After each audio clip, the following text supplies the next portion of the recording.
Hello everyone, আমি ভালো আছি। তোমরা সবাই কেমন আছো? আশা রাখছি তোমরা সবাই ভালো আছো আমার মতো। আজকে সকাল সকাল ছাদে নিয়ে চলে এসেছি বন্ধুরা তোমাদেরকে। কেন বলো তো? দেখো, দুজন মালির পিছনে আমার মঞ্জুদি, মানে আমার সব থেকে ফেভারিট হাউস হেল্পিং যিনি আছেন, তার উপরে মানে আমার সে আমার দিদিই বলতে পারো, একরকম নতুন মানে একদম প্রাণের প্রিয়। তো তার সাথে আমার ছোটো ছেলেও উপরে চলে এসেছে, কেন সে যেখানে থাকে সে তো তার মা, তো সেই জন্য সে যেখানে থাকে আমার ছোটো ছেলেও সেখানে থাকে। তো মালিদেরকে দিয়ে আজকে পুরো রিপোর্টিং করানো হচ্ছে।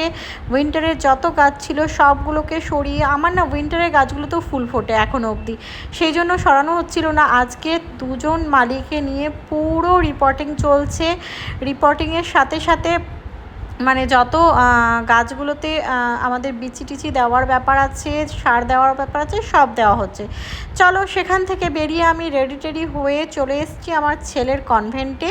ও আর্টসলাইন কনভেন্টে পড়ে, সেই কনভেন্টে এসেছি আজকে ওকে আমি নিতে। এমনিতে ইভেন ড্রাইভার বা ওর পাপা আসে, আজকে আমি এসেছি আমার ছেলেকে নিতে। যেহেতু অনেকটা লেট হয়ে গেছে, আমি জ্যামে ফেসে গেছিলাম।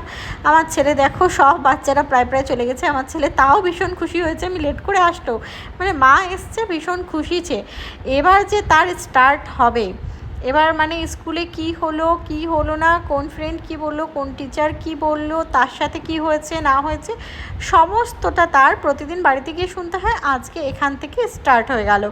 এবার এখান থেকে চলে যাব আমি মন্দিরে। তোমরা জানো সোমবার শুক্রবার আমি মন্দিরে যাই ভোলেনাথের কাছে, আমার প্রাণপ্রিয় ভোলেনাথের কাছে। সেখানে গিয়ে এবার আমি পুজো সেরে নিচ্ছি। আমি পুজো দেওয়ার উদ্দেশ্যে এসেছিলাম, সেই জন্য ভাবলাম ছেলেকেও নিয়ে নিবো একেবারে, তার পাপাকে আর আসতে হলো না। এবার আমি খুব শান্তি মতে পুজোটা দিয়ে নিব। পুজোটা দিয়ে তারপরে আমি চলে যাব বাড়ি। হ্যাঁ, তবে আরও কিছু মার্কেটিং রয়েছে, সেগুলো করে তবে আমি বাড়ি চলে যাব।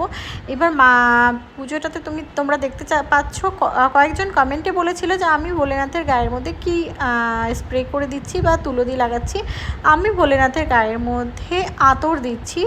আতরটা দিয়ে খুব ভালোভাবে পুজো একদম পুরো কমপ্লিট হয়ে যাওয়ার শেষে আমি খুব ভালোভাবে আতর দিয়ে তাকে গায়ে লাগিয়ে একটা সুগন্ধি ব্যাপার এনে দিই। তারপরে আমি ঘিয়ের প্রদীপ জ্বালিয়ে পুজোটা শেষ করি।